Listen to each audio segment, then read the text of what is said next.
Hey guys, this is Jacolia of Jacolia Gems. Thank you for once again coming back home, family. If this is TikTok, this is Tiara_holidays. Stay tuned for Messianic symbols in the Apostolic Pentecostal Church. If you have not already done so, exactly what you're waiting for, hit the subscribe button on YouTube. Follow me on TikTok. Comment down below, share to your social media platforms, and above all, let's kick back and learn, right? It's going to be super short. So y'all see this picture. Now, this goes back to the Pentecostal assemblies of the world. And as soon as I saw it, I was like, oh my stars. That's what my late mother was saying. So these three pillars are the three Messianic pillars. The pillar of wisdom, strength, and beauty. Now, when we begin to look at the two pillars that make these three pillars touch, this is represented of Jochen and Boaz. When we begin to look at Solomon's temple, Jochen and Boaz are the guards to enter into Solomon's temple, representing the duality of light, darkness, male and female, opposing forces, creation, destruction, and the guiding light. Going back to Genesis, the first chapter, where you begin to see total vohu, total chaos, void, destruction, at the same time as the recreation. You begin to see the male and female with the diploids, with the Pisces, with the zygotes at creation, whose edict was to be fruitful and multiply. This would go into the West Asian, which Semitic people are, Afro-Asiatic concept of the yin and the yang, the parthenogenetic mother whom out of man began to fall, with the elongated labia as the original phallic symbol of the breasted God. In appearance, this is often depicted in lodges made of bronze and biblical accounts which orientate capitals. Now, when we begin to look at bronze on the statue of Daniel, let's see.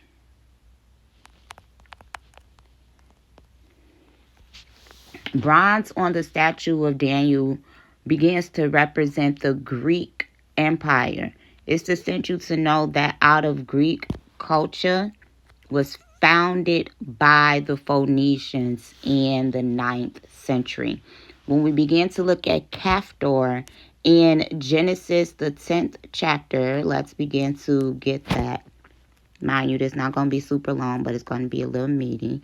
When we begin to look at Caphtorim, this is Genesis 10 and 13.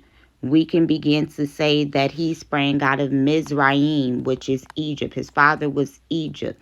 And the Caphtorim are the founders of the Kephter people of ancient Greece. When we begin to look at the Messians, this is going to be the tribe of Dan. When we see that Hiram Abiff, Hiram is mentioned in the Bible as one that began to help King Solomon build the temple. There is tradition in Messianic about Hiram Abiff that I'm not going to go into because I'm not a Mason. So when you begin to look at Hiram, he was the king of Tyre, a Phoenician ruler who was a crucial ally and business partner to Israel. So this is why this would be representation of Greek culture, because out of it came out of the Philistines. It's essential to know that the Phoenician language and the Hebrew language were both related due to springing out of the Syriac script. When we begin to look in Genesis 10 and 21, you begin to see Shem's son by the name of Aram. This is where you get the Armenian and the Aramaic language. The Aramaic and the Syrian became one and the same. Line up on line, precept on precept. Hiram began to supply King David in 1000 BC and King Solomon in 900 BC with timber, the cedar of Lebanon, with artisans, i.e. carpenters, which are called nagars, Nagar in Hebrew. Joseph and Yeshua, James the Just, Didymus, Joseph's sons were carpenters, masons, metalsmiths. The metalsmiths would be not only seen springing out of this Tubal Cain, and when we begin to look at the symbol for Tubal Cain, okay, it also sprang out of the tribe of Asher, and Asher shares the same root with Ashra, and Ashra literally means happy.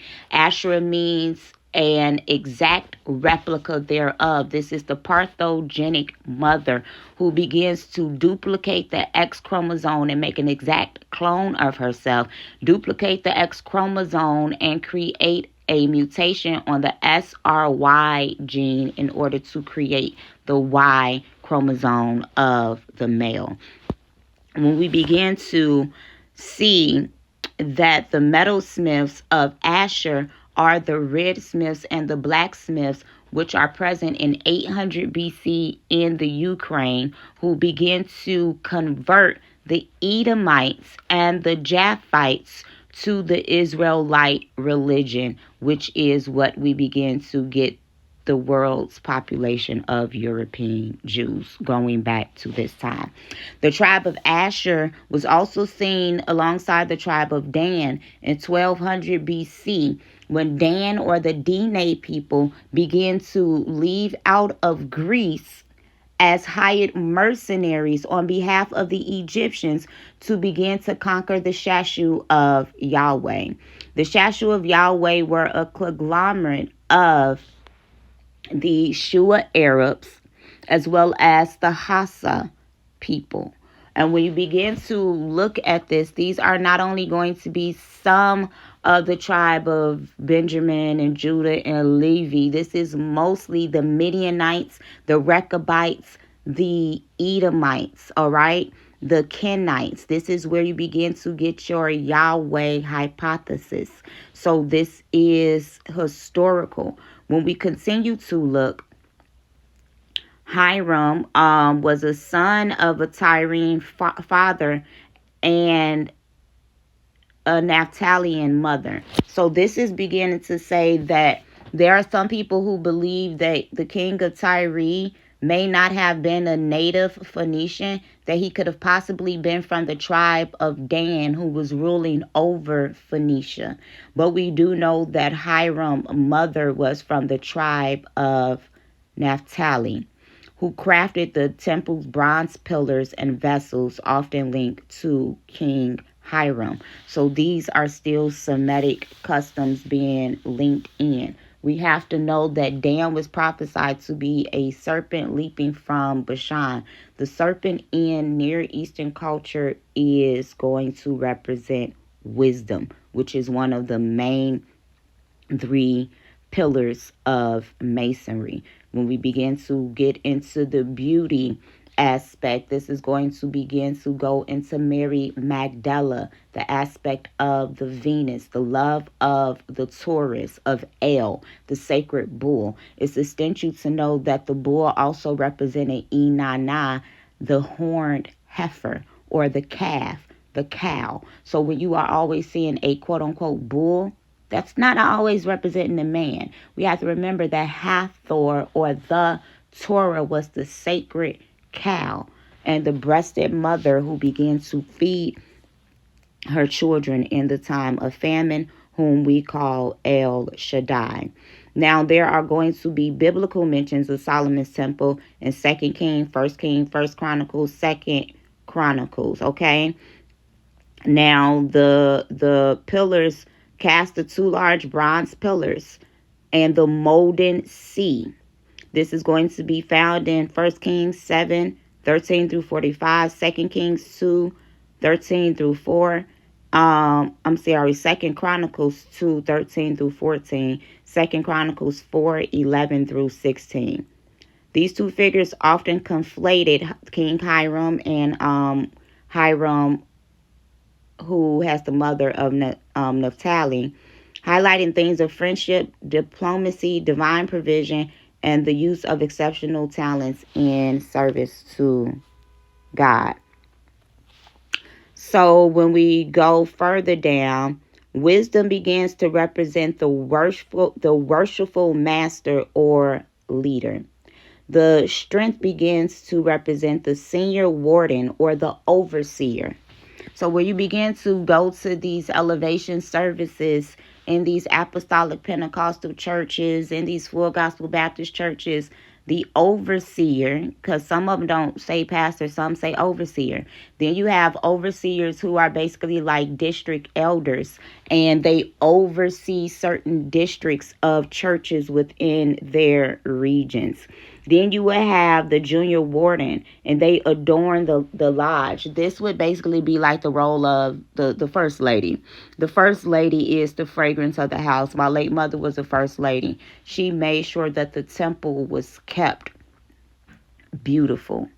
And so architectural orders can also symbolize Doric, which is strength, Ionic and Corinthian orders representing different aspects of divine perfection. And perfection in Hebrew is mushlam. Now, these rods that's linking these pillars, the Jacob and Boaz, are often referred to as the deacon's rods, used in rituals to guide members, connecting them to ancient traditions and symbolizing communication, much like Hermes Caduceus. Hermes represents the constellation of the Gemini. When Yeshua was born, Gemini is also ruled by Mercury. Virgo is ruled by Mercury. Yeshua's birth was prophesied in the book of Revelations, I believe the 12th or 11th chapter, stating that he was a Virgo.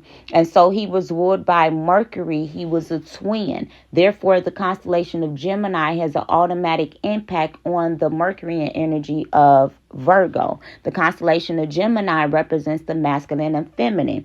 When we begin to look at the Gemini and Mercury in alchemy, this represents the mediator. And Yeshu indeed is called the mediator. And so when we begin to see that Mercury is the planet that rules communication. Now, the reason that Yeshua will be represented